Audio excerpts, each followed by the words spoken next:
කියලා මේ දේශපාලන විද්‍යාව කියන විෂය කාලා තියෙන්නේ මේ සමාජය තුළ. හරි?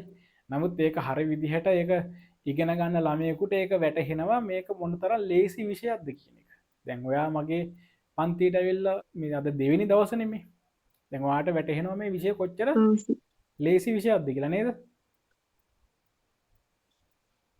අකමැත්තෙන් මුලින් ඉගෙන ගත්තේ තෝරගත්තර කරන්න දෙයක් නැති වුමට ආ ඒ වුණාට දැන් ඉස්සාවෙන් ඉගෙන ගන්නවා මේ සති දෙක නම් ගොඩක් තේරුණා කියන්නේ අර අපි විෂය කරුණු විතරම දැනගෙන හිටියේ ගොඩක් ලොකුවට ගැඹුරින් ඔය දේවල් ගැන දැනගෙන හිටියේ නෑනේ දැන් සමාජයේ දේවලුයි ඔක්කොම අර සමබරව තේරෙනවනේ එතකොට පොඩ්ඩක් සබ්ජෙක්ට් එක අවුලන්නේ නෑ දැන් හරිද? බොහොම කියන්නේ බොහොම සාධනීය දෙයක් ඉතින් ඒක.